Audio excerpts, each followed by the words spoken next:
Recording in progress.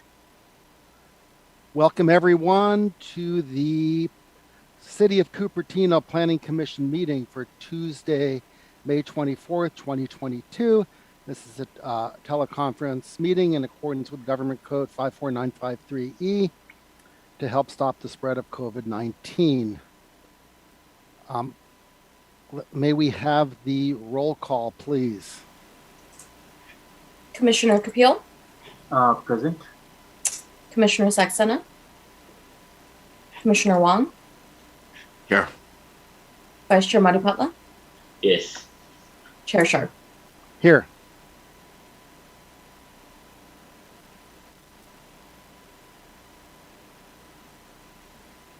Okay, sorry I was muted there. For our first item of business, we will have the approval of the minutes.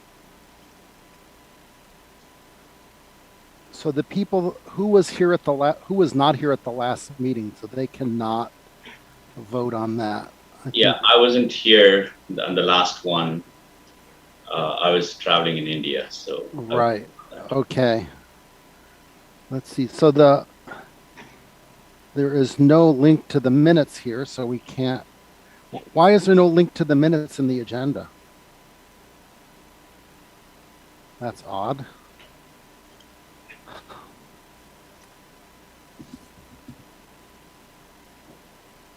Pew, can you explain why there's no link to the minutes? Or Syra? Chair, I'm actually pulling the agenda up to check. There's no minutes submitted, so it's not on the agenda. There were no minutes submitted. Okay. So what happened to the minutes of the last meeting? They haven't been prepared yet, or they're in the process of being prepared. They will be presented as soon as they're ready. But that meeting was like 4 weeks ago. Why would it take that long to do the minutes? It's just a function of all the things that are operationally that need to occur. It's just another one of those things that needs to happen and staff hasn't been able to get to it. Wow, in 4 weeks, you're not able to do the minutes. That's not really acceptable. Okay, well, we have no minutes to approve. We will move on. Are there any postponements? None? Okay, we will move on to oral communications. Anyone wishing to speak on an item not on the agenda can have 3 minutes. And do we have, well, after anyone speaks, we can move on if there's any oral communications that are submitted electronically during the time it's open. So let me move to the participants. 1 second. And okay, anyone wishing to speak during oral can raise their hand. I don't see anyone with their hand raised. Going once, going twice, going 3 times. Okay. Were there any written oral communications submitted? Syra or Pew? There weren't any that were outside of what's on the agenda tonight, and those were forwarded to the commission. Okay, great. Okay. We are on to the consent calendar. There is nothing on the consent calendar. So we are on to item 1. So this is kind of a repeat of our last meeting. We have not, the site selection has not been submitted to the city council yet. So we have the opportunity to look at it again. If anyone would wish to comment on it again, we're not going to go through it in as much detail as we did before. Consider, with each person getting a chance to comment on each area of the city. But Pew, can you do the staff report? Chair, we do not have a staff report. This is the same material that was presented to the commission at the April 26th meeting. That presentation was conducted by EMC. However, we do have the sites list and all the attachments that were available with that agenda with us. So if you have any questions about any of that, we're happy to share that stuff with you. Okay, why don't you bring up the map of the recommended site inventory, item 2. on. Chair, may I interrupt? I have a question. Sure, go ahead. And this is directed to staff, but through you. Are you saying, has there not been any work done since that meeting from the last presentation to present? Is that what's going on here? We did have a CEP meeting, a CEP Strategic Advisory Committee meeting. We also had a community meeting that occurred last night. So there was a lot of work that goes into on the back end of preparing for those meetings and actually presenting materials required, just the logistics of it all. And as a result, there was, yes, you're right, there was no additional work that was done on this particular item. Okay. Okay, wow. In 4 weeks, there was no additional work. What are our chances of finishing this in time, considering, the lack of progress? I wouldn't say that there wasn't any progress on the housing element itself. As you are aware, Chair, you are a member of the committee with the Strategic Advisory Committee. There's a lot of work that is coming out of from recommendations of the Strategic Advisory Committee. And so we've been focusing on doing all of that work. And so while it may not seem apparent that work is progressing, we are progressing on outreach and other pieces of the project, not necessarily on the site's inventory. And this this item was put on this agenda at your request. It was. Staff was hopeful to bring back an updated version sometime in June with recommendations for the Commission's consideration. So the reason I brought this back is we didn't, the previous Planning Commission meeting was canceled. There were a lot of residents complaining about that. And to cancel 2 planning commissions in a row and not have the public have a chance to comment, to me was not acceptable. And I am disappointed that there's been no progress on the site selection. So when is this going to City Council? When is the site selection going to City Council? I guess it's not coming back to Planning Commission. Well, at the last meeting, the Planning Commission did state that they would not want to see this again, which is why we suggested that it would go to City Council. But if it is the Planning Commission's will on seeing it again, we do plan to bring this back in June, if that is the will of this commission. Wow, I don't recall saying that I didn't want to see it again, but have to go back and look at the video. Okay, well, let's move to the public comment. This is pretty free form. If anyone has any comment on the site inventory, this is the time to raise your hand and speak. I will let Lisa Warren go first. Lisa, go ahead. Thank you. And thanks for having this on the agenda just to talk about it however it can be talked about. And I understood that the City Council, or at least some members, I don't know if there was a vote, requested that it go back to Planning Commission before it came to them. Correct. With any changes that may have happened since 4 weeks ago, not like today doesn't count, I hope.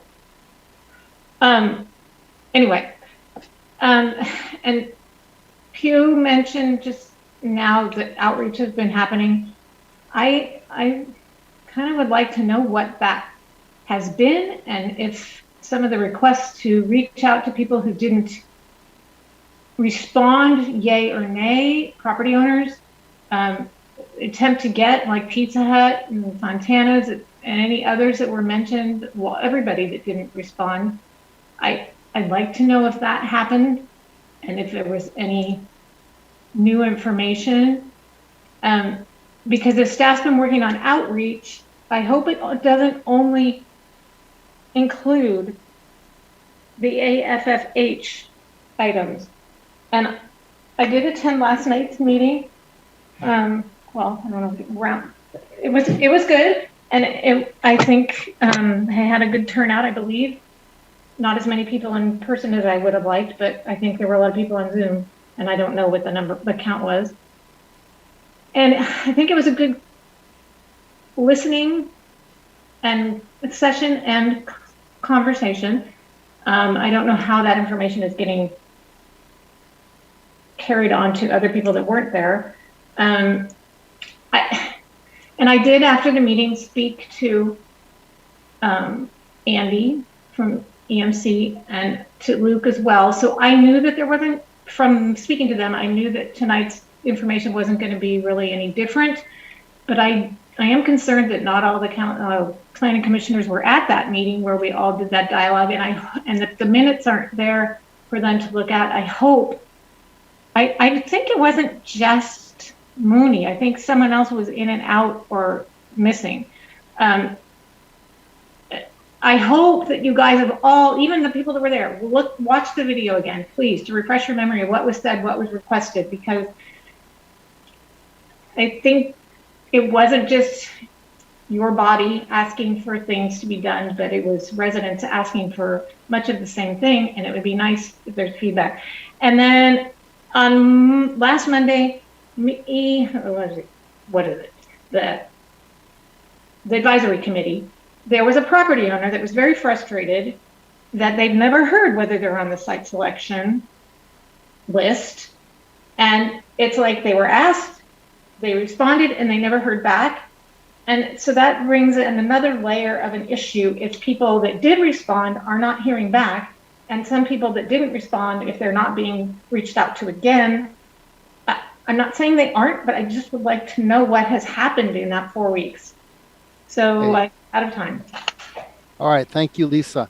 And regarding the meeting last night, we were advised by the city attorney that while we could watch it, we were not allowed to participate. So this was for the advisory committee. So I did not attend and will watch the video instead. Okay, next we have another hand raised. Welcome, Scott Connolly. Hi there. Good evening, Planning Commission and Chair Scharf. Appreciate the opportunity to speak. Chair Scharf, I share your sentiment about what appears, at least at 50,000 feet, is not a lot of stuff having been done since the last previous Planning Commission meeting. And I think your question of, can we get this done in time, is a really valid question. I mean, I think if you're a property owner now and your site is on the site inventory list, the only thing that you know right now is a density range. I know property owners whose properties are on the site inventory list that have questions about potential commercial requirements for their property relative to the density range. And they've had a really hard time getting any kind of response from staff to just understand at even a rudimentary level of what they can expect from this initial density range. And I think it feels like there's not a lot of robust debate around the site inventory list. I know when I spoke last month, I said it would be great to have each property numbered so that you could easily identify it on the map. And it looks like the updated inventory list that was presented has had sites that have been deleted that weren't necessarily deleted, at least in my recollection, in the last Planning Commission meeting. And I think, you've got such a road ahead of you. I mean, you've got to establish the site inventory list with all the detail, and that detail involves what sites will include what level of affordability, ultimately accumulating to a total number. Obviously, Cupertino's lucky because Valco is going to take a big chunk out of it, out of that RENA requirement. But I think, once the council approves the inventory list, when it ultimately gets to them, there is still 90 to 120 days of the EIR notification, the prep, the work before it even gets submitted to the state. I don't know. It doesn't feel to me like there's a handle on it and that, hey, we've got these 5 things in front of us and here's how we're going to tackle it. I know you guys are all doing the best that you can, but it seems like every meeting starts out kind of like, hey, where are we at? And there's not a lot of substantive leadership. And I'm not saying that from a planning commission or anybody's perspective. I just think, again, I get back to the leadership from the consultant because that's what the city's paying the consultant for. So I'd be curious as to how the content of this meeting is going to go, because I think ultimately the council is looking for recommendations on this inventory list from the commission, so that they can then take that thoughtfulness that you've put towards the list and roll into their own discussions. So I feel like we're sort of going in circles in this. I know everybody's doing the best that they can, but I think it's lacking a leadership from the consultant. Thank you very much. Okay, thank you, Scott. Would anyone else like to speak before I bring it back to the staff and planning commission members? I don't see any other hands raised, so I will bring it back. I see one hand raised by Commissioner Manipatla, and then after him, Sanjeev. So go ahead, Mooney. Yeah, thank you, Chair Shah. So first of all, I certainly didn't want to miss last meeting, even though I was traveling in India. I wanted to be in that meeting because I know this is an important topic. But unfortunately, where I was, I didn't have proper reception, so I had to bail out right after attempting a few times to join. I couldn't join. So I was really feeling bad about missing out on the intense discussion on this topic. But I'm happy that it came back again in this meeting. So I went through all the materials that were shared, and so kind of I'm up to speed. So I really appreciate bringing back again and sharing all the materials, the presentations from last meeting and all that, right? So there is an opportunity for me to weigh in on this. So with that being said, I have a question for planning manager Pew. One of the things that we talked about in the previous meetings was to get a Excel spreadsheet of all the properties, 400 plus properties with various attributes, so that we can kind of slice and dice the data in terms of the size and and what is it zoned for, and stuff like that, right? So it was hard to work on PDF document. So I was wondering if what happened to that spreadsheet, because I've never seen that. I'll have to defer to Luke on that. Yeah, I think there was an attempt by EMC to try to get the number of sites more manageable. So the spreadsheet presented at the April 26th meeting had the recommended properties, and then it had sites not recommended. They became different worksheets on that spreadsheet, I think, just to try to enable a more focused conversation, because the 390 some sites was seen as too large. So I think that was the decision that our consultant made to try to make the discussion go more smoothly on April 26th. Okay. So the consultant advised against producing a spreadsheet. Is that what I'm hearing? Sorry, I didn't quite catch all that you said. So the consultant advised against producing a spreadsheet for us to work. Because I would have liked to work on a spreadsheet, because it's much easier, to sort and and work. Like, for example, I wanted to pick sites of certain size to start with, and then start plugging in numbers, and then and then look at certain types of zoning, right? So you can filter them based on the zoning type and all that, and then the geographical, like the location, right? So it makes it easy to work, right? Because a lot of the community input is like, they want to see it distributed, right? So and instead of working from this map, which is kind of makes it hard, a spreadsheet would have been much easier. I don't know if it's too late, but I would like to see that spreadsheet, if it's possible. May I ask, would you want to have it with, say, the 390 sites all on one single spreadsheet, which was okay? That's how it was presented in February. Yeah. So I want that spreadsheet with all attributes put into that property, right? So that it's much easier to kind of filter and slice and dice the data, and and keep expanding the scope, right? Like, I want to start off with bigger sites, and then I want to go to the next level, and I want to go look at certain types of zoning, and then go to the next level, right? And then look at certain geographies and all that, right? So it's good to have those attributes. Makes it easy to work on a spreadsheet than looking at the map. That's the thought process. Yeah, Mooney, let me interrupt as well. The one of the issues with that spreadsheet was, quote, not recommended, it didn't mean that the site, there was something wrong with the site and that we shouldn't look at it. It meant that the property owner had not responded to the outreach. And one of the things we brought up was we wanted in the last, since that meeting, we wanted more outreach to the property owners that didn't respond, especially the ones that would seem to be excellent locations. Someone mentioned Pizza Hut and Fontana's and other locations where you can't just send a letter or a postcard and then if you don't get a response, you just give up. That is not acceptable, but that seems to be what happened with the MC. And I thought they agreed that they would do further outreach and not just sending another post mail, but actually contacting these property owners. And Luke, do you know if has any of that happened in the last month?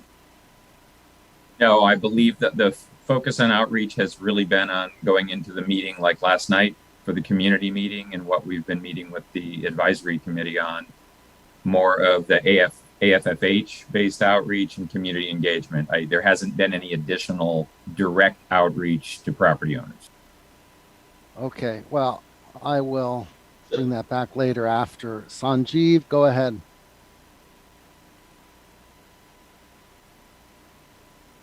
Sanjeev, unmute yourself. Okay, a couple of questions on the last meeting. We had a very long meeting, 4 hours worth of meeting last time in April, and I think the minutes would have been very useful because meeting being long, a lot of discussion happened and a lot of comments were made. That would have helped this meeting substantially if those minutes were made available. I was looking for it, didn't get it, but anyways, I have few comments. We did discuss a lot among the recommended sites inventory site-by-site basis, and we captured a lot of comments from the residents and public in general. My thinking is that we did not talk much about the sites not recommended. So we went through the recommended list. It would be useful to get a little bit explanation because that is a substantial list as well. And what I see there is that there are lots which are fairly large, all the way. I can see some of them are even 5 acres, 7 acres, and things like that. And so it definitely falls in the range of 0.5 to 10 acres, which is and there are 16 or 17, 18 zones are mapped into it. So there's some level of discussion is required why, how that has been sorted out. That's one question. That is second. I just was trying to understand from maybe you or somebody else can explain to me that in the attachment which you sent out, there is a significant difference between the simulator average and anticipated capacity, right? Some of them we see that 3 times difference in those. So what do you derive out of it? Basically, I mean, you have put in the numbers. I was trying to find out that is there a consultant derived any explanation that we are giving very large anticipated simulator average and smaller anticipated capacity? These numbers are good, and they are, but there is very little conclusion or any explanation derived out of it. So is that something somebody wants to comment on it? That's an excellent question for EMC. We're happy to take that question back to them, and these materials were prepared by them, and we'll be happy to ask that question and come back to the commission at the next meeting. Third question, I was trying to say that in the recommended site listing, we went site by site, right? So and we did discuss about some of the new density and the current maximum density, there is a 3 times to 4 times 4x. New density is 4x of the current maximum density in some of the areas, right? So we came up with some, I don't know, I don't recall getting the right explanation for it, how the new density has to be 4 times or of the current maximum density. I did ask that question though, but I was hoping that for each of those map IDs, you want to put in at least the public opinion comment related to in general for that particular category of the sites which are listed in that, so that when we revisit them, we know what we talked about, right? It's I'm hoping that you'll capture that in some minutes or something something substantive, so that we can really capture that discussion from the public on those parcel sizes versus current maximum density based on the map ID. So we have 18 map IDs or whatever there. For each map ID, what is the rationale we came up for getting the new density and the maximum density being much smaller, right? So just a comment or a explanation might help there. Is that something will be feasible to you? Luke? Yeah, I think that we recognized on the densities, which were prepared by EMC, that there wasn't a rationale listed. And in my conversations with EMC, the recommended densities were based on different factors. In some cases, the property owner may have submitted an interest form and recommended that density themselves. I don't think they were intended as a final, this is absolutely what the density needs to be. I think it was based on location, the consultant's judgment, a combination of the property owner interest. So there wasn't one consistent factor as to why a given density may have been proposed. I think on future presentations, whether it's before the commission or the council, we're aware that we need to be able to provide a consistent rationale for each of the recommended densities. So I appreciate the comment, and that's something we need to address. Just one more thing I want to comment on it. There was, if I recall, in the last meeting, there were a significant number of comments from the public about displacement of people from the new density, and I did saw some public comments, 600 plus families or something will be displaced. Is it possible to create a column in your recommended sites, which basically point out that is there a potential for a displacement or not? Instead of saying, I mean, exact number is very difficult to get to it, but I would think that at least you're highlighting that there is a potential here for a displacement and a high, maybe low, medium, and three shades, low, medium, high, to put it over there. Second thing is, there was a comment about that when we are proposing these sites out there was a parking and other related concerns. So is there a plan, something to add more attributes to this particular spreadsheet-like recommended site list, which you have right now? So to answer your first question, yes, I think in terms of displacement, especially if we're displacing existing units, I think we need to show what the net gain is. So if you're removing a certain amount of units and you're proposing a certain density, what's going to be the net result? That's another thing we're aware that needs to be acknowledged. I think even in terms of commercial use, capturing what's on the existing site, and if the site were to be redeveloped, we need to note the change. What's there today, what would be the end result? So yes, that would be part of future presentations, is being able to capture the difference between what's there today and what would be proposed at the density that's recommended.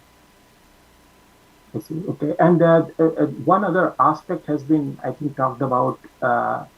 I'm not sure how that metric is likely to be factored in. Is the affordability of these new sites which you have in the recommended table, and is there a metric you can capture which tells that, okay, map ID 1, map ID 2, all the way up to 20th, where how to factor in the affordability factor in those new units which you are proposing? For instance, you're proposing, let's say, map ID 2, you're proposing 129 plus 12, 141 units, right? And out of which, is there a way to figure out that is this new unit will have what is affordability factor to it? I can try to address that, Luke. It would be, it's not always clear, Commissioner Kapil, whether those units would be for sale or for rent. And that does impact what the affordability range is, how many units are made affordable, et cetera.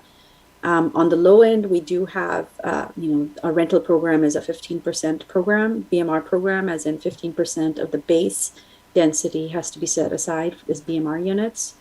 And so, but on the higher end for condominiums and other developments, ownership developments, it's a 20% affordability set aside.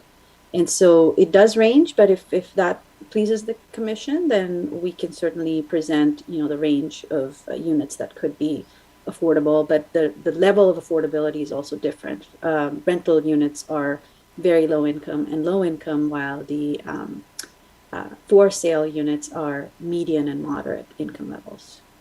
So in this table of recommended sites inventory, in the last column, when we say that total new units, and we map them into the map IDs, right? For up to 20 map IDs are there, and we have listed them in each map ID, the total new units. Do we have any insight that the 15 and 20% which you are saying, will that apply to each of those units? But yeah, so that's what I mean. On a conservative level, you could say it's 15% of the total. It would be BMR. On a more optimistic level, it could be 20% of the total. So it will be universal. It will be on the total basis, not per categorized map ID basis, right? Is that the way you? It would depend on whether it would be a rental project or a for sale project, because we don't know what a developer might want to build. Oh, can I interrupt for 1 second? But Pew, there also are likely to be projects that are affordable projects that are a lot more than the 15 to 20%. Based on which sites we choose. It would just depend on the developer that comes in. If a market rate developer ends up buying a site that we thought is going to be an affordable site, we'd be overestimating. Right. I'm thinking of a site like the Simeon property, which hopefully, we can put a lot of affordable housing in there, and it would be a lot more than 15%. It might be 100%. We don't know yet. It's too soon. I'm hoping so, but they haven't told us that they wish to be an affordable site yet. Right. Okay. All right. Sorry to interrupt. Were you done, Kapil? Yes. Okay. So, let me let the next two commissioners talk, and then I will allow the attendees another chance. So, Ray, go ahead. Hi, Chair. I'm looking at this and I'm really concerned. And it's not. Our job is oversight, and it's oversight over staff, oversight over what's going on. And I think we've got a project management issue here. I think in this room among the commissioners, we probably have over a century of people years in terms of experience in managing projects, and something just seems amiss, and I don't know why. Maybe it's an over reliance on consultants that we don't have a gut feel, or maybe we're just not just being nice, right? We're being nice and passive aggressive with our consultants, but something seems amiss. Right. And so I'm going to just ask a few questions here because I'm really baffled, right, in not being able to get stuff done. This is stuff I could do in like 3 hours, or people here could do in 5 hours, or we'd be happy to chip in. Like, because like, this doesn't make sense. Put that spreadsheet together. Like an intern can do that in less than 2 hours. Okay. So something is off. Right. And we've all been in these kind of projects before. We've managed these complexity of projects, and it's not acceptable. So first question I have is, do we feel EMC is competent in meeting our needs? Like, are they doing a good job? Did they meet their performance milestones? Like, do we have a performance kind of contract here? And I know I'm like, I'm in the private sector and we get stuff done. All right. But at least for the sake of our residents as citizens, this doesn't make any sense. So my first question to the team is, are the consultants meeting established milestones? So let me, if I may, Chair, to step in here. Commissioner Wong, I just want to bring us back to what's agendized, which is the fourth meeting on housing site selection. And so, Chair, I think we understood that we were going to bring this back, and I'm hopeful that the Commissioner and the public read the agenda materials and understood that we will be using the same materials from the last meeting. Which have not been changed. Right. So I think we all have 4 weeks. 4 weeks. They have not been changed. So, sorry to jump in. Yeah, no worries. So happy at this point. Thank you for your commentary, Commissioner Wong. But unless there's something specific you wanted to discuss regarding the materials that were presented, I'm going to request the chair to move on to the next comment. I have a lot of questions, Chair. I think I want to get through the list. I mean, we do have further in the meeting, we have commissioner comments for things. I do, but I do have questions, right, regarding to what's germane here, and I would actually disagree that this is still germane to the process because it is impacting our process in terms of being effective. But let me go to some other questions that I think you'll feel a little bit more comfortable with, and in terms of where we are. But I mean, based on what we have right here, I mean, it seems like, do we have a good handle on what we need to meet the RENA numbers with existing identified sites? This is going back to staff. I mean. We're in the process of making sure that our, calculations are correct. And so that all of that information is going to be presented at a future planning commission meeting. What is that future date? What do we have the consultants on a future date, on a timeline? What are they supposed to get us back to? What's the date? It depends on the additional work that we have to do in order to, it's a resource situation, Commissioner Wong. Resource on us or resource on them? On both ends. We have a consultant doing this work for us because there are resource challenges on our end. However, I see that the assistant city attorney has his hand raised, and I'll let him speak. Again, all really excellent questions. And, that's why we're looking forward to this meeting to solicit the commission's views and further comments on site selection and the materials that are presented. And then it'll allow us to continue, or staff to continue to work with the consultant, taking back to good comments and observations, and to follow up on all of those for a future meeting, either back here or with the council. But your input is very valuable, and we want to provide you the opportunity now to present those with respect to the materials that you have. So I went through all the materials. It looked like we had the right number of sites. It looks like we can meet our RENA needs. I asked the question to Pew to verify, do we have those numbers? But then I tied that back to the performance of this consulting firm, EMC, as to why. But these are all related. They come hand in hand. And do we need to identify any more sites? Based on this, I'm asking staff's opinion. Do we need to identify any more sites? Do we have contingencies for future use? And are our consultants working on other projects? Mike, why are they not on this call?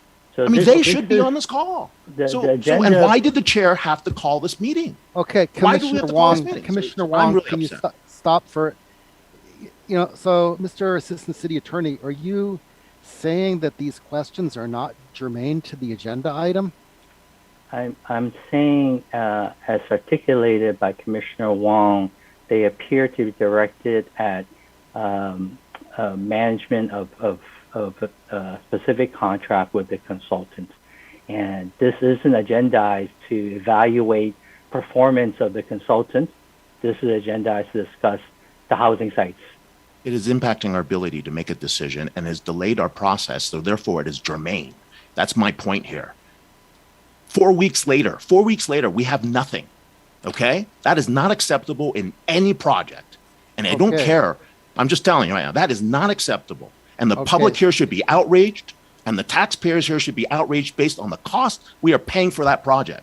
But anyways, I yield my Okay, time. thank you. Okay, Commissioner Madipatla, and please try to keep it directly on this agenda item. Sure, yeah. So thank you. So thanks for the clarification, Chair Sharp, on the not recommended list. That's not the way that I understood it when I saw it. And you clarified it's not, it's basically, the owners that haven't responded to us, not necessarily, we don't recommend it. So that's good clarification. So having said that, and I also heard you say, it's a bandwidth issue. So I have a related question to attorney. Is there anything that's preventing us, like, some of us as commissioners, like, I'm willing to call some of these people. There are about roughly 75 to 100 sites that are on the not recommended list. So I don't mind calling, 5 a day, right, for next 2 weeks. I don't know who else is, willing to do that. And, Help me in. Sign me up for 100. Yeah.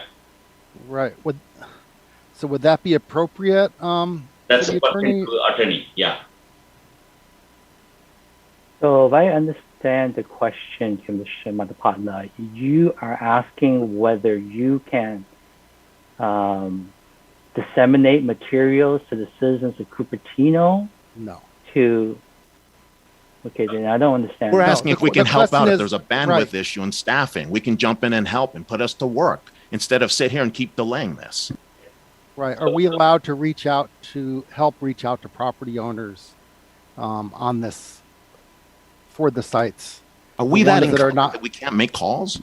The ones that are not recommended, especially. So hopefully this is germane because we do have that not recommended list. And at the last meeting, we did ask that they reach out to those property owners again. And apparently that has not occurred in the last 4 weeks. So would it be appropriate for the planning commissioners or someone else to start Or the helping public to out? help. Train the public to help. Okay, thank you, Ray. So, Mr. City Attorney, I mean, yeah, it seems a little odd that the planning commissioners would have to do this, but we don't want to miss, we don't want to have a non-compliant housing element, and it looks like that's what we're on the road to. So none of us, I don't think anyone here in this meeting, including the public, want that result, Chair Sharf. It's actually an I really interesting hope question. that no one actually wants that, and I'm starting to have doubts. Well, I'm sorry, I cannot, speak to what others may feel, but that's an interesting question. I don't think it's illegal for you as a commissioner to, go next door to your neighbor and say, hey, have you heard about RENA and HCD and housing selection?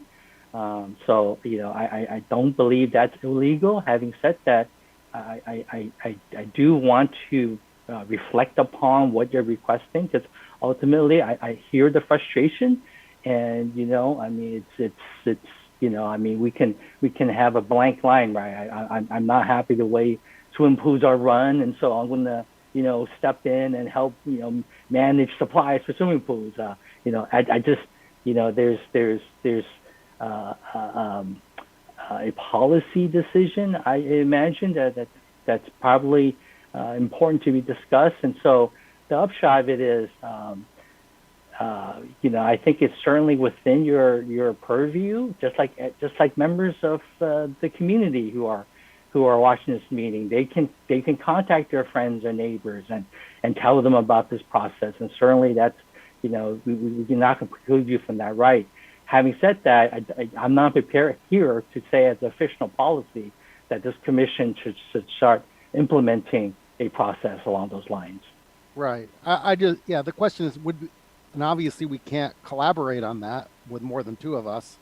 But it sounds like it wouldn't be forbidden for us to go out and look at that list and contact the property owner and say, hey, are you aware that your site, might be appropriate for the house, a housing element site? Yeah, yeah. It's just one of us. Like, I want to call if I have, the contact details for those 70 to 80 not recommended list property owners. I don't mind calling, 5 or 10 a day. Just call them and say, hey, because as Sharp said, right, the mailers, sometimes, don't get to the right people, right? So if staff is bandwidth constrained to call them, I can call, and whoever is willing to call, we'll call and ask them like, hey, your site is qualified, and and we'll have a script, what we can say, what we cannot say, and see what their response is. If they're interested, then we can throw them in the list of recommended sites. Yeah, I propose that you wait to hear from further direction from us. Okay. Yeah. Okay, fair there's enough. a lot of complications, I think, in doing so. You don't want to be in positions where, you represent. I mean, if you're representing yourself as, Steve Sharp or, Ray Wong and, resident of Cupertino, that's one thing versus, I'm a planning commissioner or a planning chair, Right. and Yeah. this is what we want to do. It's a fine line. I just want to make sure there aren't unintended consequences or under potential conflicts rules. I just want to reflect upon this before we. Right. That's forward. fair. Yeah, fair Chair, enough. That's why I Chair? asked you. Chair, may I ask, make a point? Look, we have a lot of public people here on the public on this call. We got a city council person, we got developers, we got housing advocates. The reason I raise this concern in such a forceful tone is because we're failing them at this moment. And we can't do that. We have a housing crisis. Everybody here is committed to making that, including the staff here. We have consultants added to actually staff up, so to help us get there. But if they're not doing their job, someone needs to call them out on it. And that's what we're trying to make a point here. The fact that they're not even on this call is very frustrating to me. Okay? And that's all I'm Okay. trying to say. So we're And willing to help. We're willing to roll up our sleeves. I've looked through this document many times, and I think the elements are there. There's stuff there. It's just not pulled together. The work has been done. It's just not been pulled together. Right? And it needs to be pulled together in an effective way so that the public can look at it and say, hey, you know what? That makes sense. Oh, I know that neighbor. Right? And people make that call. Right now, the data is so scattered, it's useless. Unless you've got hours to look at it like we do, right? The public can't figure out left to right unless your housing advocate's saying, oh, we want it over here. The general public doesn't have a shot at making this work.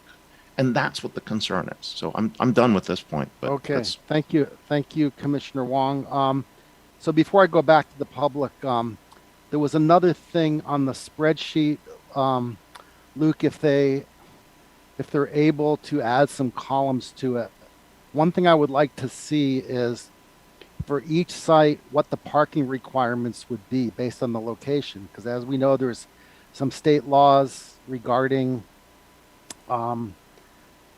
allowing developers to include less parking or no parking. And I'll get into that later in my next presentation, but based on feedback from affordable housing advocates, that's a big issue because the residents of the affordable housing actually have more of a need for parking almost than the market rate residents. And I didn't even realize that until I talked to some affordable housing proponents about this. And I'll get into that later, but that would be a nice column to have in the spreadsheet. How many parking spaces and how many units? So I don't know if EMC can add that. It shouldn't be very hard. Luke? Yeah, we can certainly pass that along. The total number of units and parking requirements. I would say one thing with parking requirements too is that for a lot of the higher density projects, I would expect that they're going to be requesting density bonuses. And one of the first things that is an exception under density bonus is often parking. So you could propose parking requirements, but I would keep in mind that under state law and the city's code, the majority of these projects you're going to get in this housing element are going to come in and request a density bonus. So, but certainly if you wanted to get information on estimated parking based on the total number of units, we could try to put something together and present that.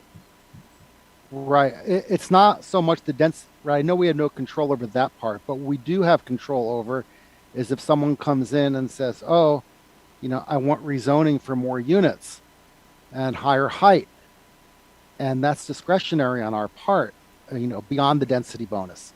And that may affect our decision, whether or not they're going to provide adequate parking. And that might sway the council and the planning commission as to whether or not we would recommend a zoning change for higher height and higher density. So that's why I would like to see that there. And again, I'm going to get into that a little later in the next presentation. But right now, I will go back. I'll give these two attendees another chance to speak. Welcome, Scott. Okay, okay, go ahead, Scott. Unmute yourself. I'm sorry, my hand was up from earlier. Oh, but I'm sorry. Okay. Really quickly, Commissioner Wong, I know you weren't able to speak to where you were going, but I think it's got a lot of validity and a lot of, I think you're on the right track. And so I wish you the best. And the idea of the planning commission making calls to owners, I mean, why have a consultant it's admirable that you'd want to do that, but I think that will confuse things. And I just think you got to have a sit down with the consultant, figure out who's kicking off and who's receiving, because all the things you said, Commissioner Wong, are correct. And I feel for you and I wish you guys the best of luck. Thank you very much. All right. Thank you, Scott. Go ahead, Lisa. Okay, thanks. This is going to be all over the place, but I need to fit 3 minutes. So,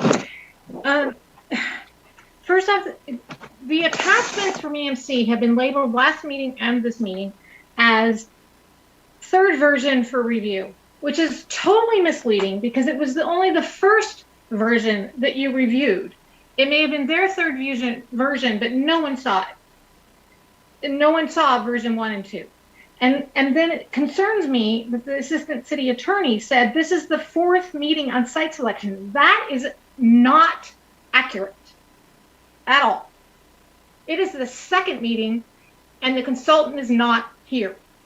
And there have been no changes. So effectively there have been 1 meeting on site selection. We have property owners that are wondering what is going on. We have residents and non-residents who have applied to be in a stakeholders, which got shut down. Then there's supposed to be focus groups. And I recently heard that there's no budget for focus groups. So since January, we've been clamoring for people to give input. And oh my God, we don't have enough people to want to do this. Okay, we have some now. This is our group. No one has been notified by the consultant or the city that they were selected, that something else is going to happen. Stay tuned. And now it looks like nothing is going to happen with the residents other than these meetings, which right now there's 13 attendees. Earlier there were 9. And I heard Commissioner Wong say that there's a city council member, developers, but I don't think there's a whole lot of residents here. And I am angry because I tried to be nice about this stuff before. And it's just this, like Scott's saying, I don't even know who Scott is. Scott's saying, everyone else is saying, there is something wrong. And in addition to that, why isn't there money for focus groups? What the heck is our money going to? If it's all going to West Valley Community Services, doing things like last night, and by the way, if it took 4 weeks, nothing done because they were focused on West Valley's presentation last night, West Valley was doing the work. So what were they doing? Okay, so here we are. Last time when I was speaking, I said something about there also need to be paid attention to the units. There's a requirement, and I don't know the document offhand, and I don't know the exact paragraph or page, but there's a document that tells you that the housing units need to be dispersed well throughout the city. Yet, and then Pew said no in the middle of me saying that. And I said, I don't think she's talking to me. I did get clarification from her later, and I hope she confirms this, that she was not talking about me saying that being wrong. She was talking about something else. So Pew, please chime in and say Okay, that. finish up, Lisa. So I'm done. Okay, all right, thank you. Pew, can you respond to that? About well, Right, about the dispersion throughout the city so I'm of the going to say this units. again, and I've said it before. HCD looks at AFFH for cities such as Cupertino, where all the areas are within the highest resource.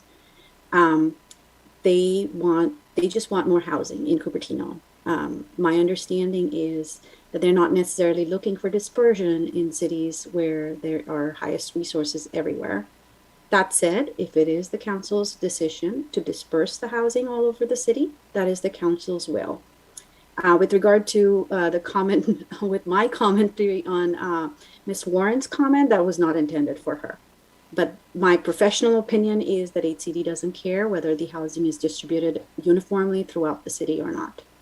Okay, thank you. Now next we have Connie Cunningham. Welcome, Connie. You have 3 minutes.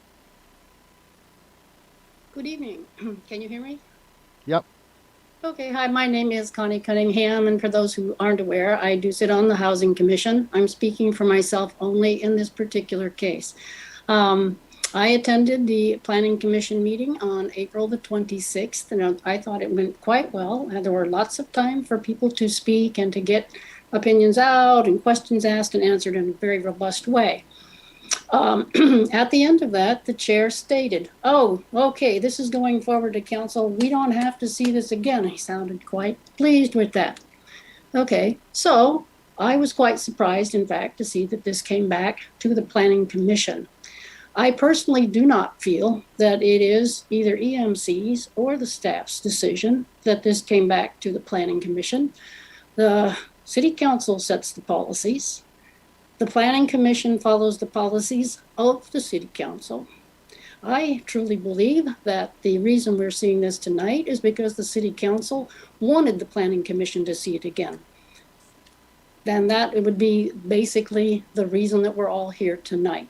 I am deeply concerned, perhaps offended, by Commissioner Wang's rant, I would call it, on EMC, the consultant, and our staff, who all do a fine job working hard in what I consider very confusing times, where they get distinctly different orders from different people. And I want to go on record here, as all commissioners should know, commissioners do not have any oversight capacity over the staff. I then think by whatever, the next step over, we don't have that kind of direct ability to give orders to EMC either. It goes through the council and it goes through the city manager. I therefore think, personally, that Commissioner Wang was out of line, and I would certainly think that his behavior approached unacceptable in its approach to the staff and EMC. As far as the subject at hand, I think our land use policies to encourage property owners to make offers would be great to do now and not wait 3 years until we look at lists and all that. We know of one, for instance, that went to the ERC meeting, 2860 McClellan Drive. And I mentioned at that meeting that perhaps that builder should consider multifamily housing. It would be difficult for that owner to consider that because the land currently is not zoned for multifamily housing. So with those 2 comments, I will end my discussion. Thank you for the time. Okay, thank you, Connie. And thank you for reminding me what I had stated 2 weeks ago. But I do remember the whole thing where I was told there was no time for it to come back a second time to planning because the city council was going to get it before we would have a chance. And actually that did not occur at the last city council meeting. And I'm not sure it's going to occur at the next one either. So it turns out there is time for it to come back. And I hope it does come back with the suggestions of the planning commissioners for modifying the spreadsheet. And yeah, thank you for attending the ERC meeting. you know, I I I agree with you that it would be nice if that property owner would consider something else. But that meeting was just about the whether or not a mitigated negative declaration was appropriate. And in the future, when it comes to planning and city council, that would be the time where um, both of those bodies decide if the rezoning they requested is appropriate or not. So thank you. There was another hand raised, but it's down now. So I'll go end public comment again. Oh, wait. It was going up and down. Barris, did you wish to speak? I can allow you if you wish. Okay. Barris, did you wish to speak or not? Okay. Okay. Anyway, the hand is not raised anymore, so I will move back to who has their hand raised now. Sanjeev, is your hand raised from before, or do you have another comment? I just have one more comment. I just want to point out that the last meeting, there were a lot of comments by the public, and there is a lot of feedback given, and that feedback needs to be incorporated inside this site inventory list, and that needs to be tabled again here for planning commission to deliberate on whether that additional columns or attributes, whatever are added to the site inventory list, or any additional input comes. So that is the reason why you need this to be discussed in planning commission again. That's my opinion. Okay, thank you. Oh, and I had one other question for the city attorney. Maybe he could answer it. So as we saw at the beginning of this meeting, the minutes were not prepared from the last meeting. Is there any legal requirement to have those minutes at the subsequent meeting? No, that's a good question, Chair Sharp, but there's no legal requirement to have those available at the following subsequent meetings. Are they ever required, or is it just an option to, I mean, are minutes ever required? That's a good to question. Be approved.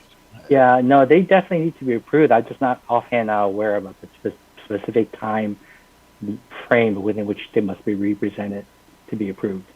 All right. Yeah, that would be nice to know, because in all my time on city council and planning commission, I don't ever recall the minutes not being ready for a meeting. It was very odd. Okay, thank you. Ray, go ahead. Yeah, no, I am expressing outrage, but not outrage here, only because the fact that commissioners have oversight responsibility. We cannot direct staff. That's true. But we have an oversight responsibility to the public for making sure projects are on time, that they're following the rules, they provide the input, and it's in place. And if you're a commissioner and you're not doing that in your commission, that's abysmal. That should not be happening. And so that's what this has been about. And so I know the staff is working very hard. I do sympathize on it. That's why we have consultants. But we're really off. We're really off on project timelines, and that's what we're calling out here. So hopefully, no one takes any offense to that. That we're trying to manage our tax dollar budgets with, with a little bit more precision.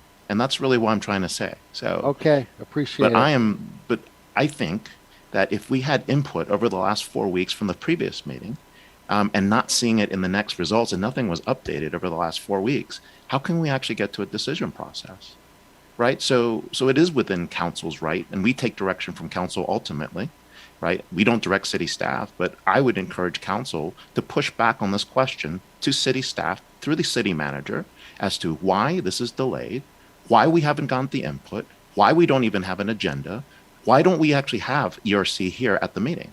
So those are questions city council can send through. We can't do it, but I make those recommendations. Okay, thank you. Thank you, Ray. Okay. Seeing no more hands raised, I think I can close this agenda item. There's no action required, and we can move on to the next item, which is consider the reality of current and future mass transit in Silicon Valley, greenhouse gas emissions, equity, fairness for families of all income levels. This is something I prepared, not the staff. And then I did receive email from the mayor I don't know if he actually looked at the agenda, saying that the Planning Commission does need to look at the transportation issues as relate to the housing element. So I will share my screen if I can. Let me see here. Give me 1 second. Okay. Share screen.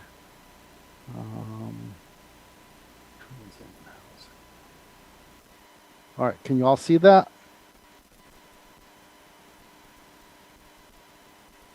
So, can I ask a question? Sure.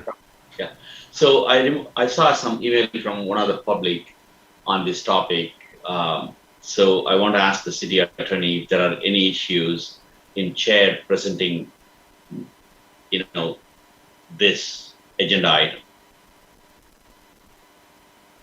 Yeah, the commissioner's handbook authorizes the chair to bring a matter for discussion, and he, in consultation with the staff liaison, and so this was decided to present here, and it actually does fall within the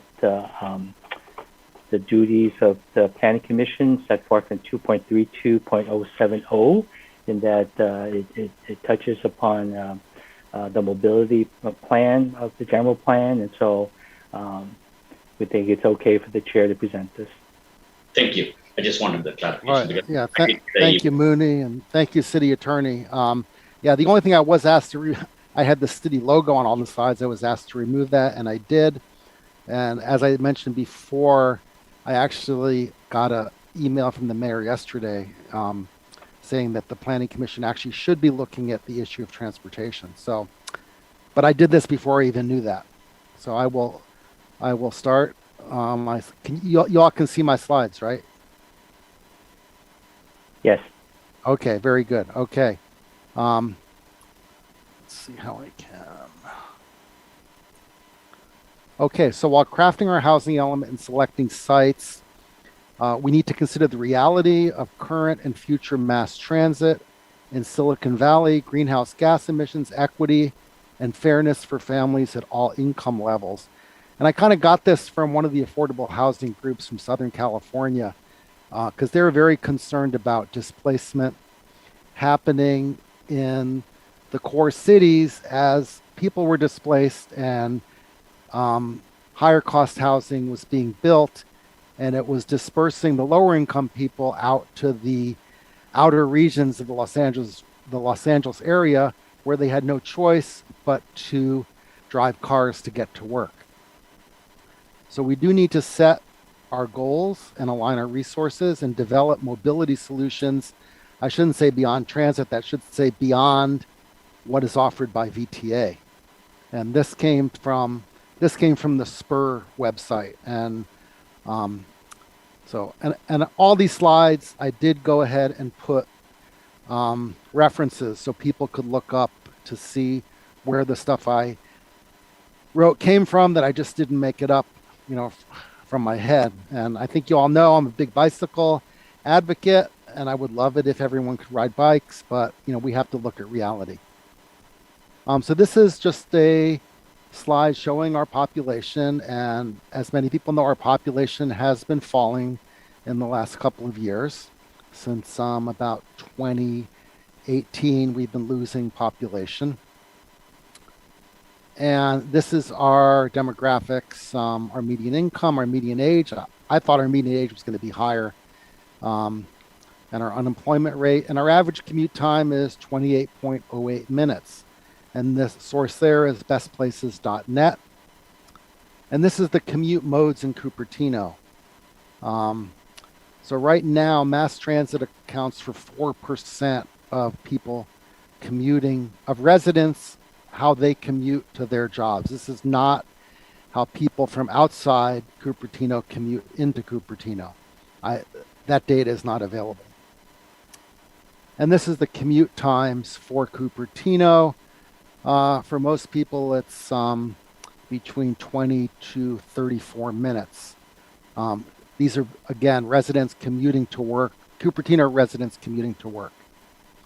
So obviously most of them are not working in Cupertino. with those times.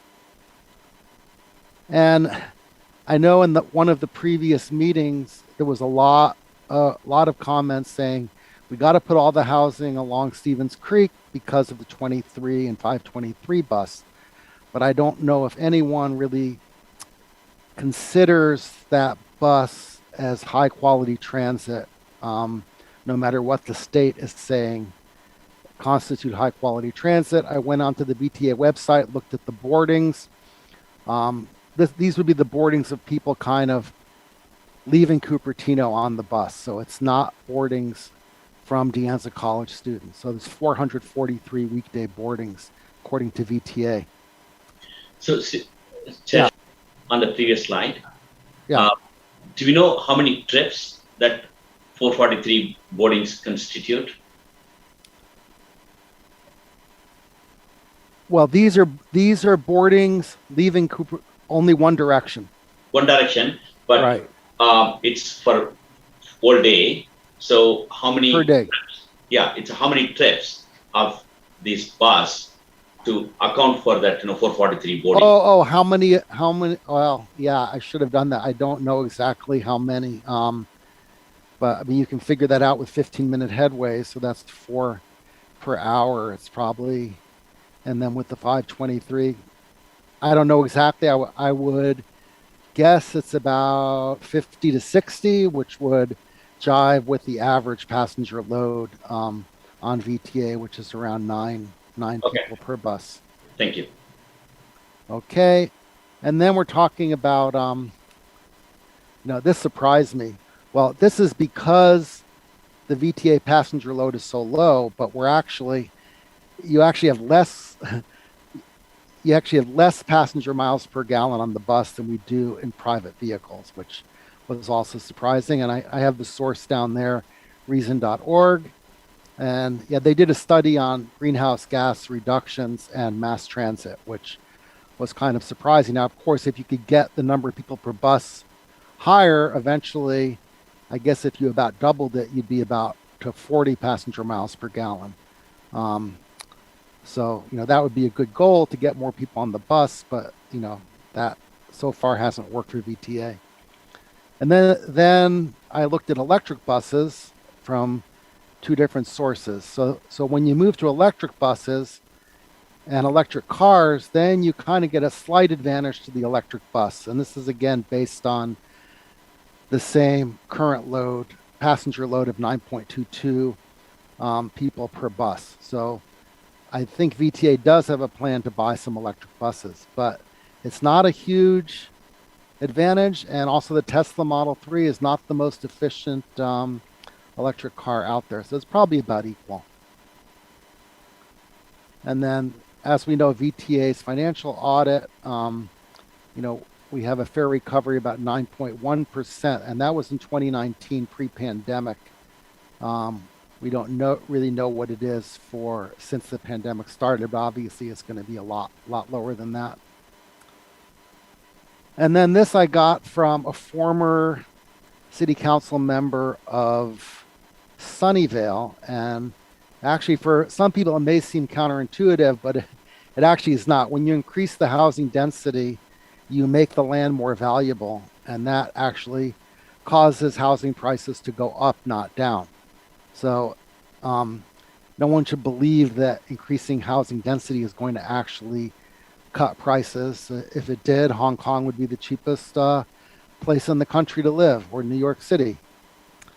Okay, this is a slide showing the current nonstop VTA bus service from Cupertino to major employers. The only one where you really have and I got these employers from Silicon Valley. I forget the name of the news. Silicon Valley Business Journal. So the only one where you actually could get on a bus and go in one stop is to Adobe. There used to be another bus in Cupertino that I think it was the 81 that went from around the Valco area down to Santa Clara and the train station. VTA cut that bus out in their last service reduction. And then those first three companies, they all have private transportation service. So those employees would not be using a VTA bus even if it existed. And then it was interesting. I read a couple of studies about economically disadvantaged households, and the bottom line is that in order to have access to better jobs and better employment and more income and more hours, and to get out of welfare programs, a car is really a necessity. And this slide, I'm not going to read all the slides, but it's just because you can access a lot more opportunities once you have good transportation. And another one, this is basically touched on what they found in LA, where you have the poor populations moving further out as they're displaced in the urban core with redevelopment. And of course, when you have a car, you have better employment outcomes. And in Silicon Valley, especially because of our poor public transit and because of the lack of a 9-to-5 work environment, it's very hard to access good employment without having good transportation. And this goes into medical care and school choices and school activities and educational attainment. All of it requires access to reliable transportation. And this is from the U.S. Department of Housing and Urban Development, HUD, and they did an experiment and they found access to a car enabled low-income households to move to low-poverty neighborhoods. And this one was interesting. This is from the Brookings Institute, which is, quite a liberal institution. It's not like Hoover Institution. And they're saying the federal government should be offering credits to help low-income workers obtain vehicles so they can improve their economic situation. So I thought that was very interesting. From Brookings, I would have expected that they might have said, well, everyone should take the bus or ride a bike, but that is not what they concluded. And this is from also from Brookings, based on employers and welfare administrators, and transportation barriers are the key obstacle to success on the job. And then this is what I mentioned earlier regarding site selection. Because there's state legislation that eliminates minimum parking requirements, this could actually end up hurting the production of affordable housing near transit, simply because cities would choose other sites that don't have the minimum parking requirements eliminated as sites that they might upzone for more housing. And I can't really go into this here because the developer asked me not to, but this definitely could affect one site in Cupertino. That it's possible that they would be willing to add more housing to their site. And like I said, we might be, this is up to the city council, of course, whether they want to rezone parcels for greater height. But if it would result in a lack of parking, they might be less likely to be willing to rezone that. Now, as was pointed out, this doesn't affect someone that's doing a density bonus. They can get out of parking. This really affects a site that's zoned for a specific height, and the property owner might want to go higher than even what the density bonus would allow. Now, what's interesting for market rate units, of course, the developer would include adequate parking, because if they didn't, they could not rent or sell the units. And as we've also seen in other cities, when you don't provide adequate parking, you're exporting the parking to surrounding neighborhoods because the residents are still going to own a car. And there was a slide I wanted to add, but I didn't because I'd already submitted this presentation. It went into different cities in the U.S. and the number of cars per resident. And even in cities with excellent mass transit like San Francisco and New York City, there is still a very, very high level of car ownership. Even if people aren't using it to commute, they're using it on the weekends and to go places. And so it's not accurate to say that when you live in an area where you can take a bus to work, that you would also not own a car. That is not true. And then this was something about personal mobility and CO2, and this came from MIT, and people are welcome to go look at that report. And this was an interesting slide that I put together. It shows vehicle miles traveled in the US by year. And then I went in and added to that when various mass transit systems throughout the country, these are all rail mass transit, when they came online. So, maybe it would have been worse without those, and it probably would have, but vehicle miles traveled has been increasing despite all the money being spent on adding rail mass transit throughout the country. So there's BART all the way through Houston's Metro Rail. Chair Scharf, are you saying yes. rail mass transit, like in like the railroads, or real mass transit, as in real? These are things like what are normally called metros.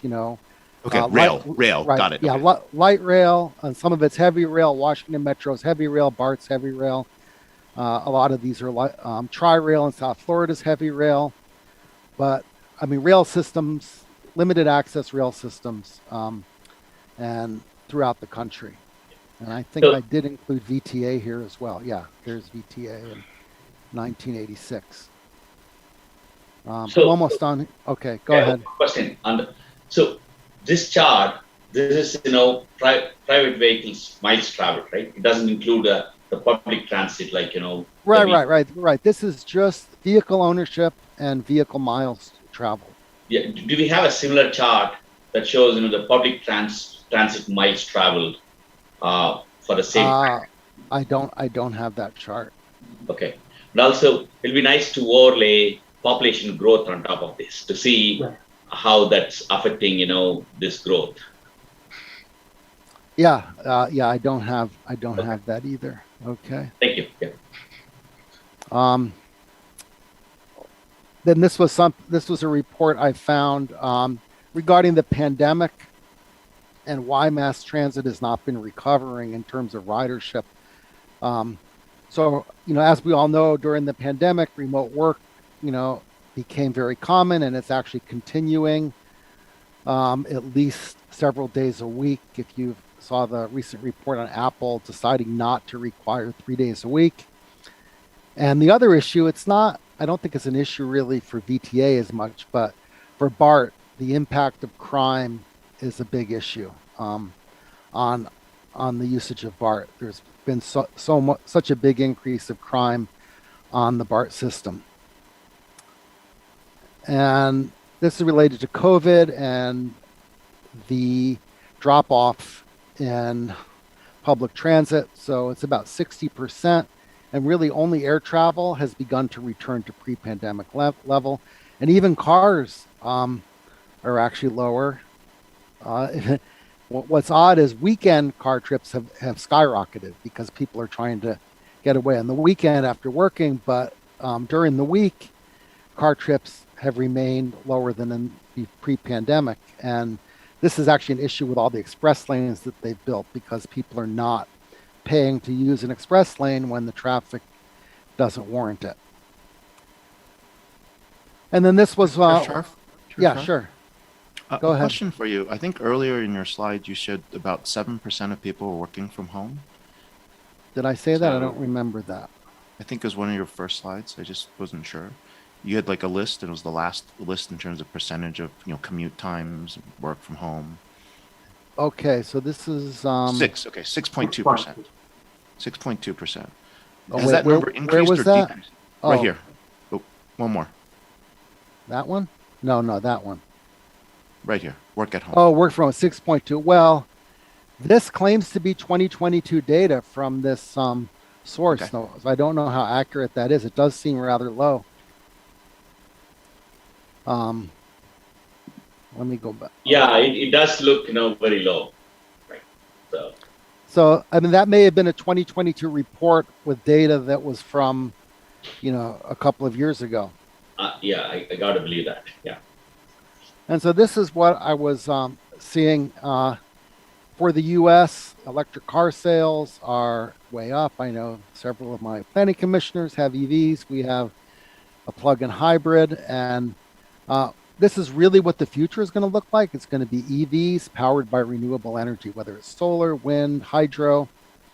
And of course, it's going to take a while to get away from the fossil fuels powering the electrical grid, but we're already moving that way in California, as well as people almost being self-sufficient, having enough solar on their house where they never have to actually be buying electricity to charge their cars from the local utility.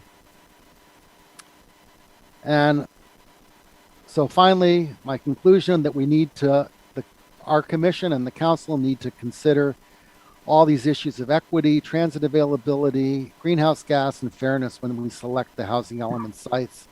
And we need to ensure that the sites provide the necessary amenities to residents of all income levels, and that includes a parking space. So that's all I had. I will stop sharing my screen. Okay. And I will go back. I'm sure I will bring this back to the public first and let them comment. I see 2 hands raised so far. Lisa Warren, you go first. Go ahead, Lisa. Okay, thank you, Commission Chair, for recognizing this is a hot topic and needs to be addressed by yourselves and council, and for taking the time to do this. I do really appreciate that. So that's really mostly what I wanted to say. I did note that earlier, though, you said you asked that the spreadsheet for the sites, how many parking spaces and how many units be added to that spreadsheet. Correct.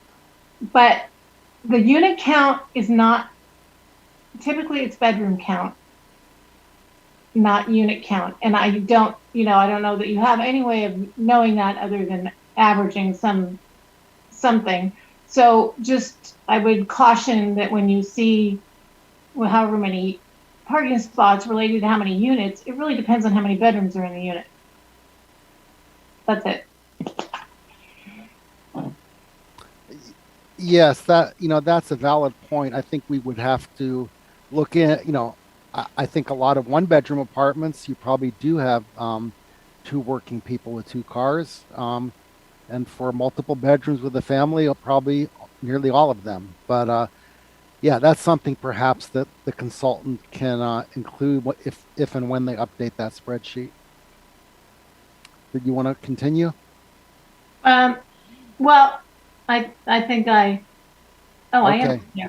Well, it's not just families. It's when these homes aren't really low income and you're having to have housemates in order to pay for the rent or ownership, that you're not having like mom and dad or Yeah, fair enough. Yeah.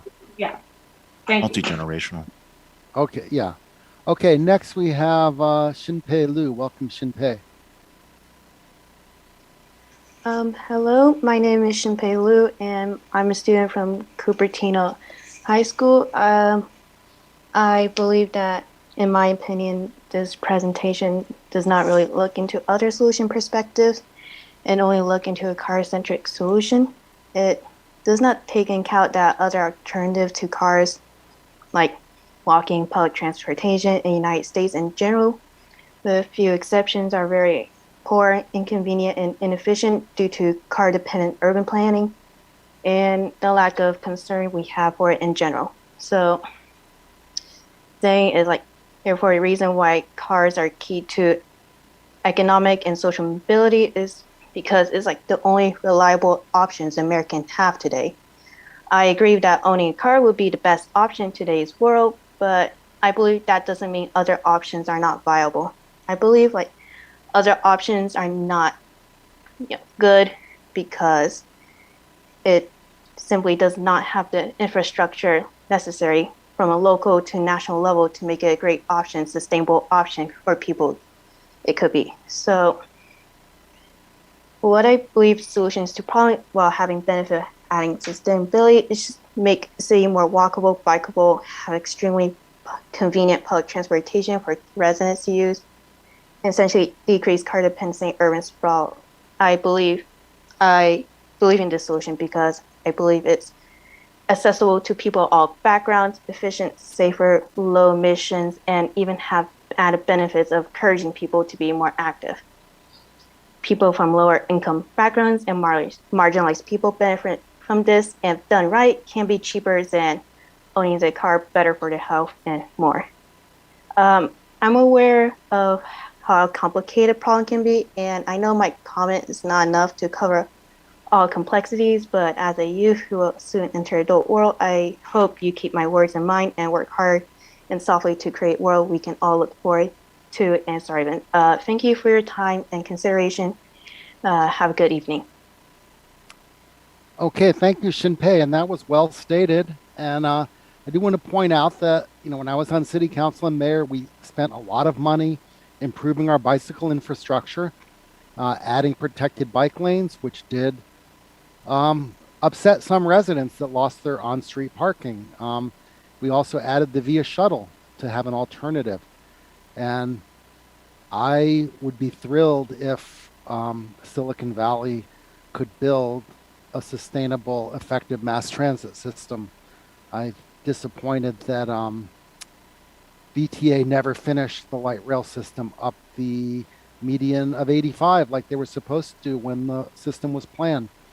But I do appreciate that, and I would love it if we could become less car dependent in Cupertino and the United States. So thank you for your comments. And now, Roy, go ahead.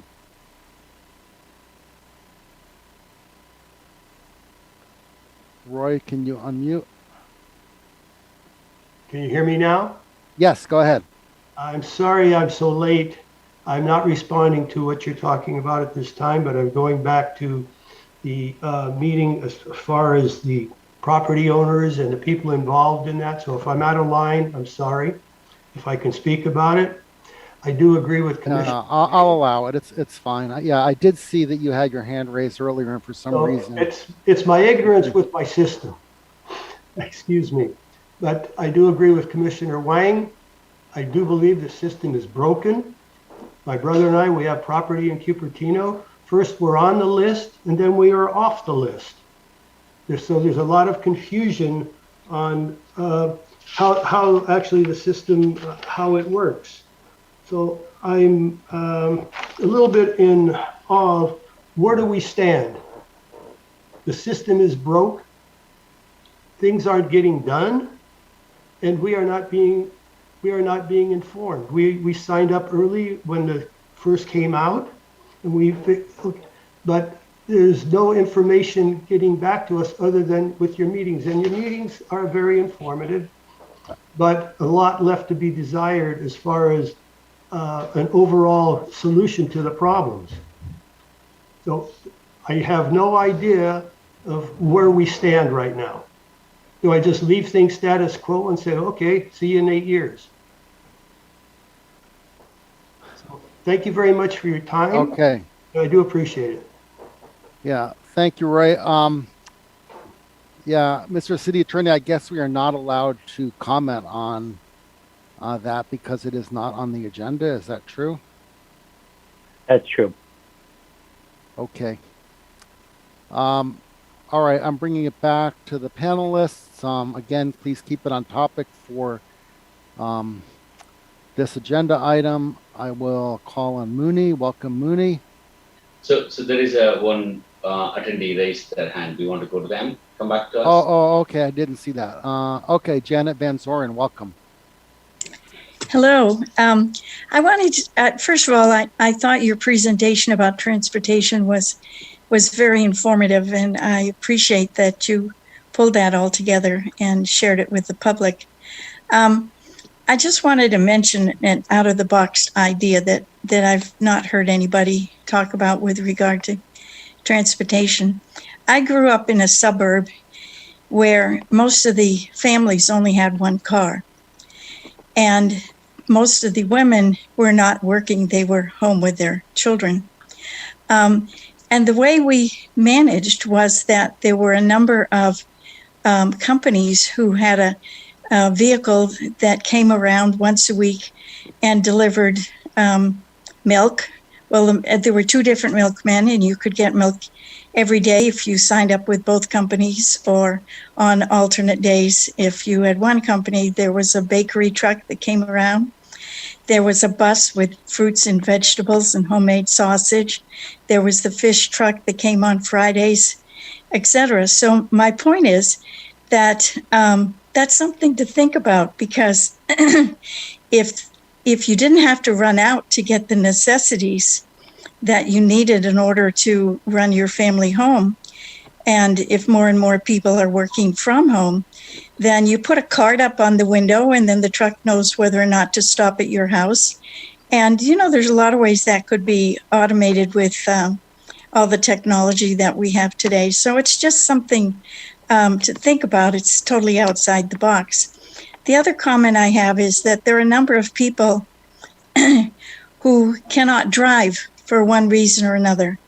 And with regard to the housing planning and whatnot, it's important to try to help those people be housed near where there is transportation. That could be seniors who've lost their ability to drive, or it could be people with developmental disabilities who never had the skills with which to be able to drive. And so anyway, I just wanted to bring up those 2 points. Thanks a bunch, guys. Okay, thank you, Janet. And I would point out that for the upcoming six-cycle RENA, that the vast majority of our units are in areas with mass transit. We have the ones at the Rise, previous known as Valco. We have Westport.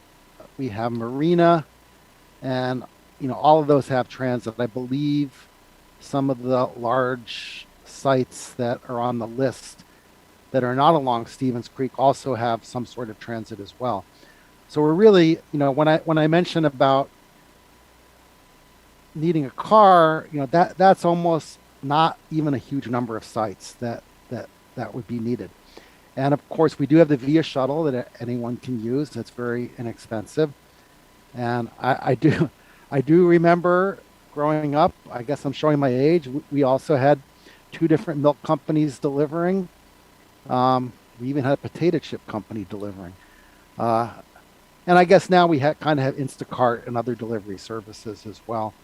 But it would be nice, to need less car trips, especially with the price of gasoline these days. Even the delivery fees seem reasonable.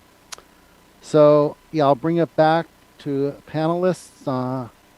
Does anyone else have anything to say before we move on? Okay, I see two hands raised. First, Ray, go ahead. Yeah, no, thank you for taking the time to put the presentation together. While we all want to look at environmentally friendly options that are there, the reality is we are a car-based structure here, and given the commutes and where jobs are, I think it's nice to wish that your first job and maybe your third job will be next to your home. The reality is, like, we move around to different jobs and different opportunities, and I think the data here is very insightful. I do have a couple questions that are related into the assumptions that are here. I've heard that the average trip on VIA is somewhere around $43 per trip. Is that correct? Do you know that number? If anyone can confirm that? You mean the cost to the city? Yeah, it costs us $43 per ride, but I don't know what we're charging people.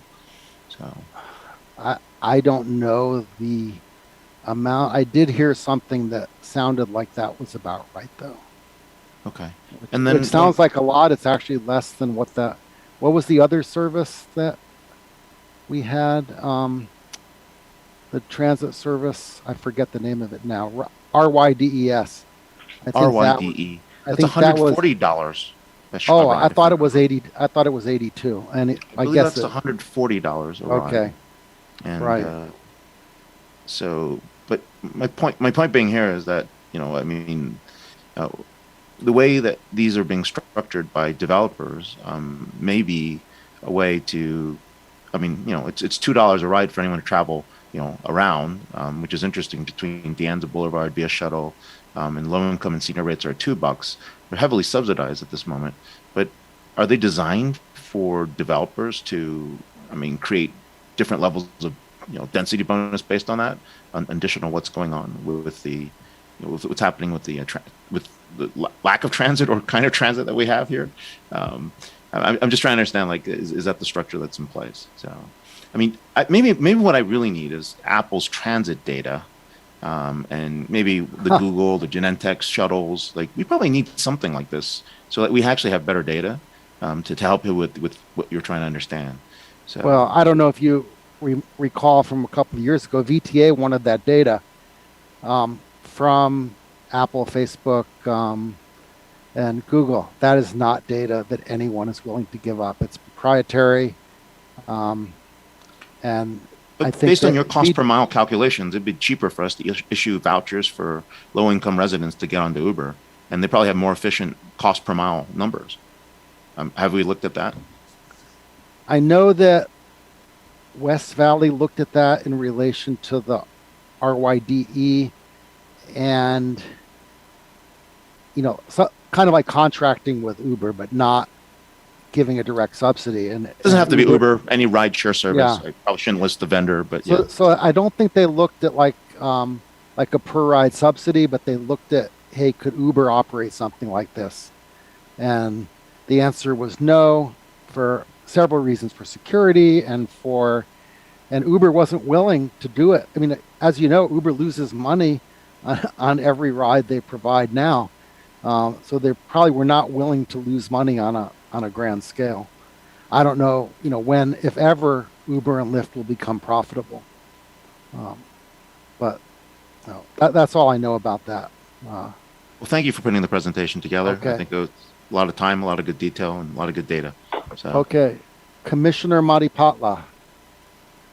Okay, thanks for the presentation. It's really informative. So, and especially, the links so that we can go on and look at, more details. So I really appreciate, you taking time to put together this presentation. That's, very useful.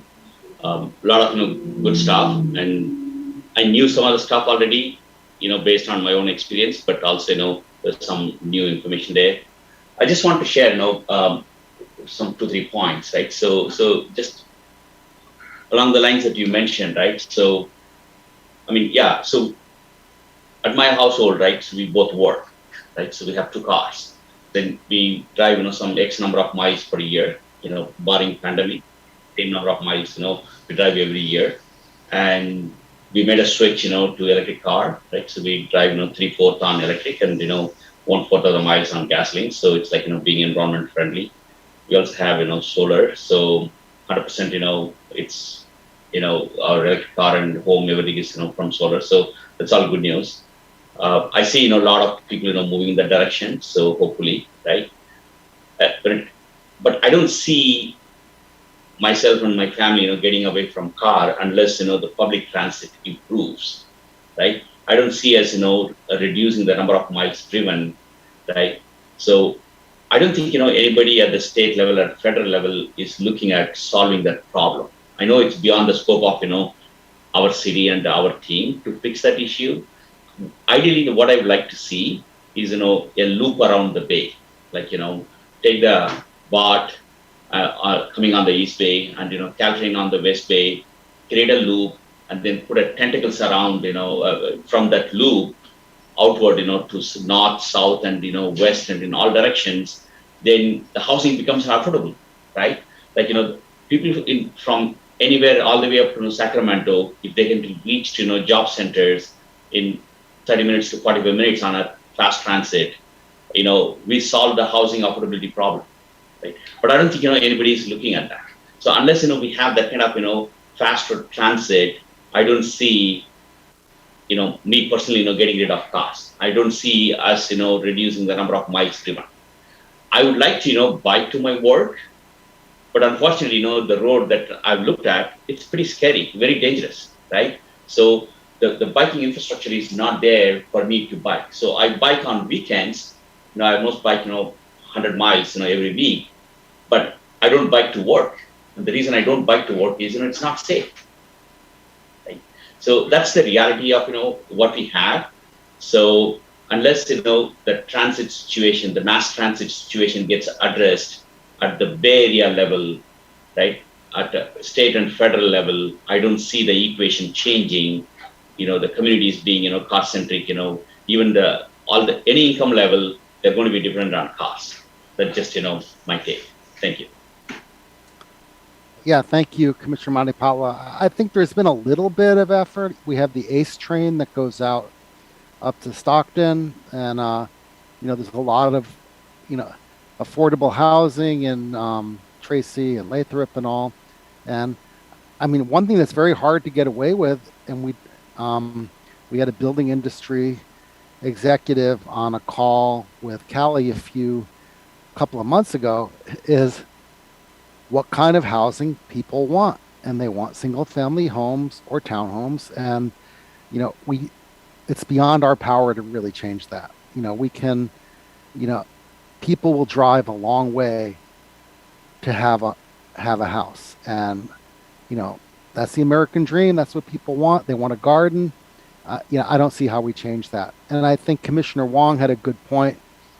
When we moved to Cupertino, my wife worked about 3/4 of a mile away from our house. And then her company moved to Santa Clara. And then they moved further away in Santa Clara. And then they moved even further away. So she's been in 4 different buildings. And now, it's 9 miles away. Before it was 1 mile. And obviously you're not going to move every time your job moves just to be close to it. Plus you have multiple workers. So this idea that you can get people to live right next to their job is just, it's a nice idea, but it really, when people work for one company their whole life and the company never moved, maybe that was practical, but now it really is not. It's not practical, right? People stay at homes, for a longer time. They change jobs every 2 years, Yeah. right? So less likely, that you're going to be living right next to the job. You don't move, every time you change the job. It's not even really changing jobs. It's, one of my friends who works for Apple, they were in Cupertino, and then they were in Sunnyvale, they were in San Jose. You're working for the same company. You can be working, in 4 different places during your career there. So, yeah, we have to find a way for personal mobility, whether it's electric vehicles, electric bicycles, or some way to move people around that's practical. And so thank you. Sanjeev, go ahead. Yeah, I have a comment regarding this housing element, current density to new density. So I get your point. Your presentation was good. A lot of very car-centric. But, we have to align this number of vehicles against the density increase. So we talked about in the last meeting probably that in some sites they are increasing the density from 20 to 85 or something, and obviously the number of cars are not going to remain constant at 25 or whatever they have right now. So somebody in that, I think from the consultant said, we will be building multi-story car parkings in those developments where we are increasing the density many folds out there. So there is something probably to take away from that and extend that idea a little bit. I did see that in Singapore. I lived in Singapore for 3 years, and they have the concept of a shared parking for multiple apartments.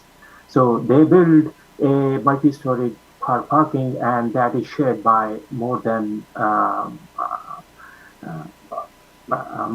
one different complexes. And people, it is up to whether people pay for it or it is paid by the residents or by the complex. It's a very efficient way of saving space rather than clogging the roads and taking away the bike space next to the curb parking in a neighborhood which is shared by, let's say, 20 or 25 houses, something of that nature. That might be relevant for the context where we are increasing this density many folds in that suggested list.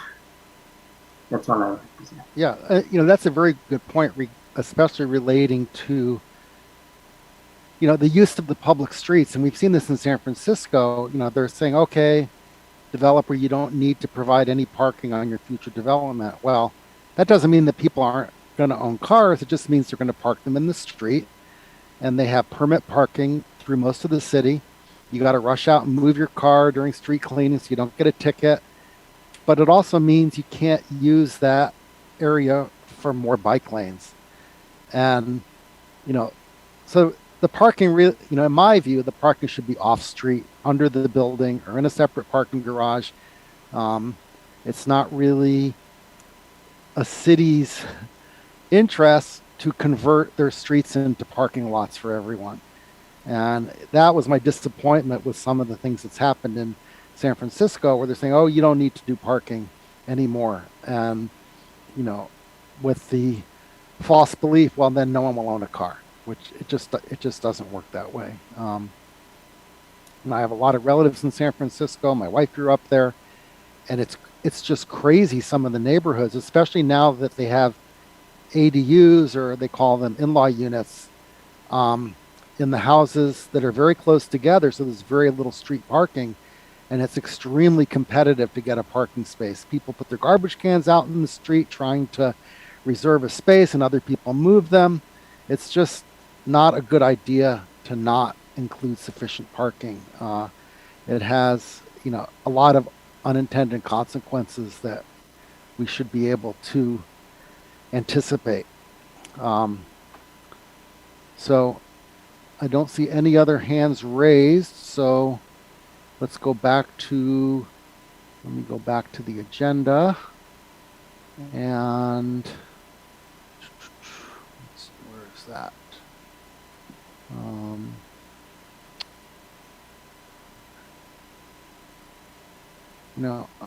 I'm looking at now my agenda changed to a city council agenda. That's not what I wanted.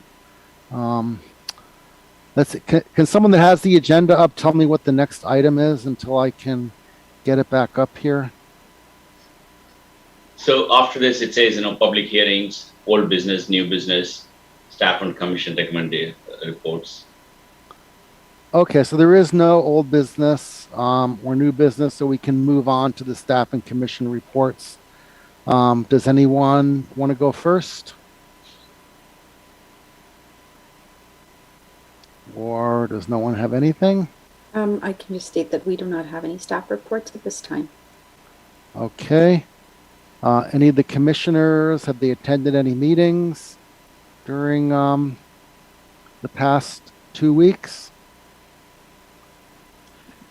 I'm basically here at the World Economic Forum in Davos, looking at different solutions that are talking about anything from energy to mobility to transport and transit. So just picking up some ideas out here, but nothing to report there. So, anything about housing? No, nothing yet on housing, but on LEED certification and energy, looking at scope 2, scope 3 emissions, as we look at trying to get to more energy efficient buildings. Buildings represent 70% of the world's global emissions on ESG, and people are looking at trying to figure out how to get more efficient buildings. So we're just learning some stuff here. Okay, and it's not on city time. It's not on city time or city tax time. Okay. Well, I appreciate you coming in from so far away for this meeting. So Ray, I know there is a lot of talk about the ESG, topic, right? Looks like a lot of funds, are kind of moving away from it, or not at least loosening, and there's some noise going around. So is anybody talking about that at all as a topic at Davos? Yeah, out here in Davos, there's a lot of folks that are investing in impact funds and looking at different alternatives. I think cities could take advantage of that if they want to partner to get into some of these early adoption kind of projects and POCs. I think there's lots of opportunities here to do that. We can see some of that. You also see some of the autonomous vehicle companies that are also looking at ways to actually provide transit, improve equity and access. I think all those things are available. So we're seeing a lot of opportunities like that. There are other things, right, in terms of emissions and energy efficiency that are being looked at as well. And anything from energy storage to power production, those are other topics that are out here. So, yeah. Thank you. Okay, so I attended the Cali meeting, that's California Alliance of Local Electeds, on Sunday.